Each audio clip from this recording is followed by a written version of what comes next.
Air India प्रकरणात प्रफुल्ल पटेल यांना मोठा दिलासा मिळालाय। एअर इंडिया इंडियन एअरलाइन्स विलिनीकरण गैरव्यवहार प्रकरणी सीबीआयनं क्लोजर रिपोर्ट सादर केलाय।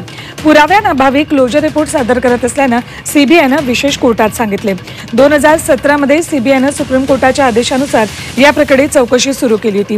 यूपीए काळात केंद्रीय नागरी उड्डाण मंत्री असणाऱ्या प्रफुल्ल पटेलांवर एअर इंडिया गैरव्यवहार प्रकरणात आरोप करण्यात आले होते।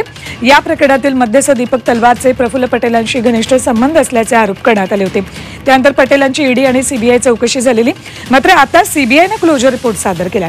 महायुतीत प्रवेश केल्याच्या 8 महिन्यांनंतर पटेलांना दिलासा मिळाल्यामुळे चर्चांना उधाण आले।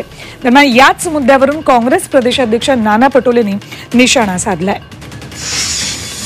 840 कोटीचा त्या भ्रष्टाचाराची सीबीआय इन्क्वायरी चाललेली होती, ते विमान घोटाळ्याची होती आणि आता स्वाभाविक आहे कि ते वॉशिंग मशीन मध्ये गेलेले आहेत। अमृत नोनी आर्थो प्लस ये एक प्रूवन फॉर्मूला है। इसमें मौजूद नोनी फल के गुण और आयुर्वेदिक जड़ी बूटियां शरीर को जरूरी पोषक तत्व देने के साथ साथ हड्डियों और जोड़ों के घिसने, उनमें होने वाले सूजन और दर्द को रोकने में मदद करता है। दर्द मुक्त जीवन के लिए अमृत नोनी आर्थो प्लस। त्यामुळे जे व्हायचं आहे ते होणारच आहे, कारण की ईडी आणि सीबीआय हे नरेंद्र मोदीचे कार्यकर्ते आहेत, जे तिकडे गेलेत त्यांना त्याच्यात माफी आहे। तर प्रफुल्ल पटेलांना दिलासा मिळालेला आहे, पण हे प्रकरण नेमकं काय बघूया आपण ग्राफिक्सच्या माध्यमातून। बघा, विमान खरेदी व्यवहारात अनियमितता असल्याचा आरोप होता।